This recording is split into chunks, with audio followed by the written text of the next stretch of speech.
The Independence Day Investigation, a Detective Diaries tale. Act 1, The Briefing on the Mall. The Capitol Mall smelled of overcooked hot dogs, cheap tinsel and impending doom.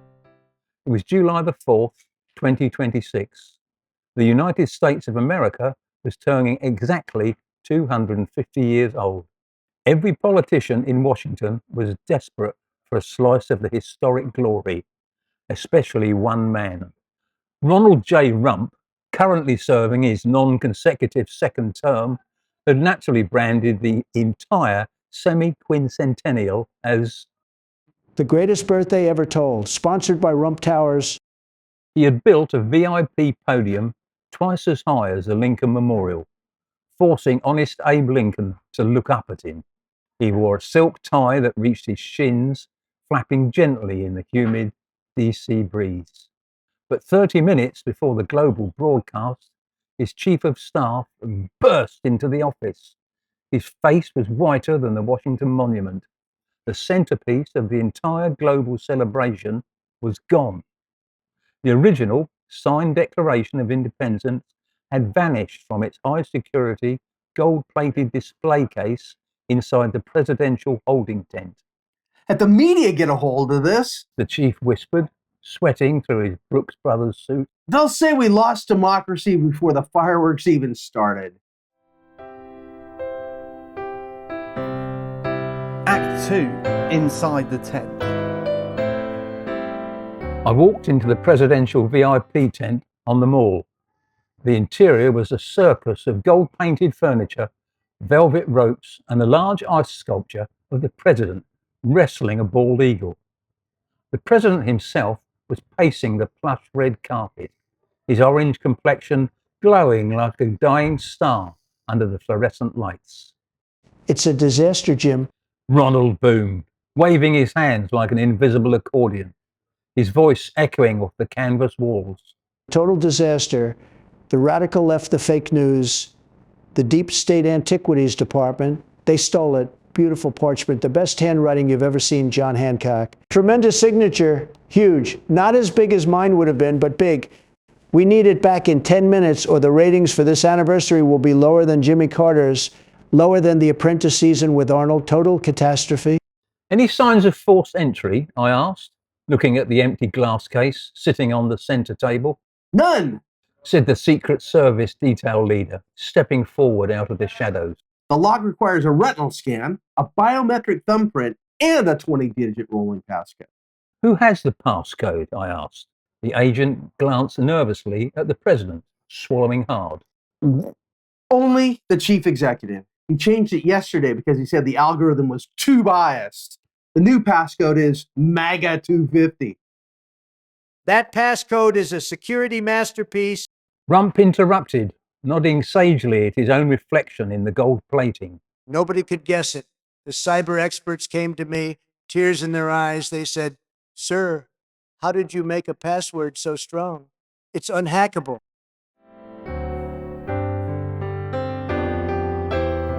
Act 3, The Investigation.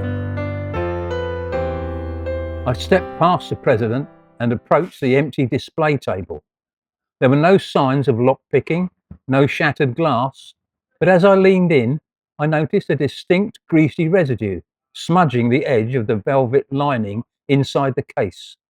It smelled faintly of artificial butter, processed cheese, and a light hint of Aquanet hairspray. On the floor, just beneath the rim of the table, a single crumpled wrapper caught my eye. I knelt down, my trench coat brushing the carpet, and picked it up with my pen. It was a bag of Doritos, nacho cheese, party size. I stood up and looked back at President Ronald. He was busy adjusting his hair in a vanity mirror, but his fingers caught the light.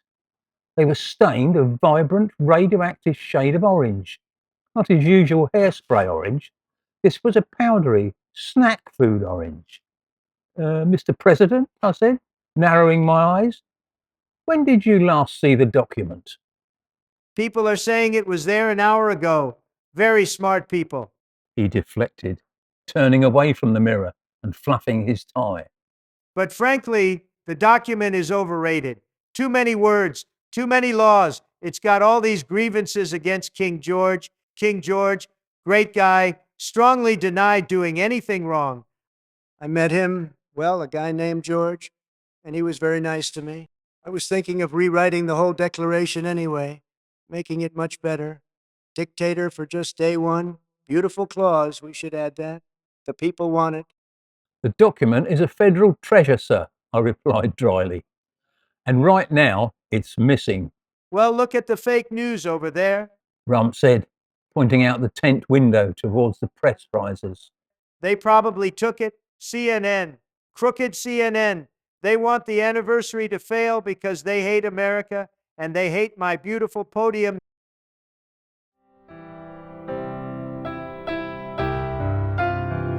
Act 4. The confrontation and reveal. The clock on the wall was ticking down. 5 minutes to air. Outside, the crowd of 300,000 people was chanting, a low rumble that vibrated through the floorboards. I scanned the room one more time. My eyes drifted past the ice sculpture and past the teleprompters and landed on the president's custom golf bag sitting in the far corner of the tent. It was a massive gold-flecked leather beast with Rump 47 and 45 embroidered in bold lettering. Protruding out of the top, squeezed tightly between a gold-plated tailor-made driver and a velvet putter cover, was a rolled-up piece of yellow ancient parchment.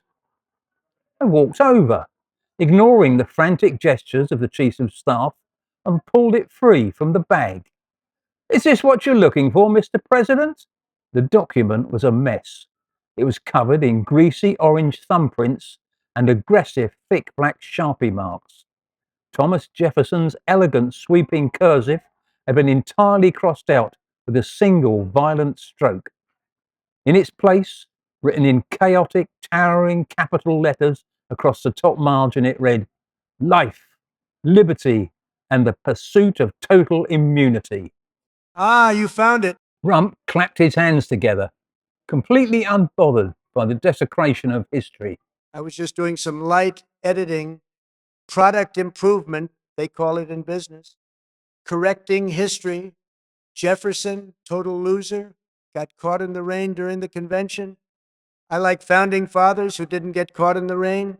And Benjamin Franklin, way too much printing, bad for the environment. He reached out, grabbed the document from my hand, and looked at his Sharpie additions with immense pride. Ah, you found it. He murmured. Look at my edition, total immunity. It reads much better now. Very legal, very cool.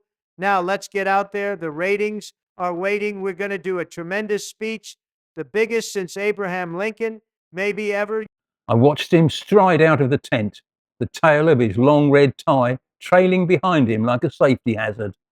I handed the defaced 250-year-old birth certificate back to the trembling Secret Service agent.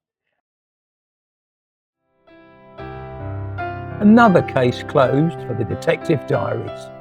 Some mysteries required deep deduction, international wiretaps and forensic science. This one just required looking for the guy with the orange thumbs. But in the end, it came up trumps. This has been me, Jim Luck, relating another tale from Detective Diaries.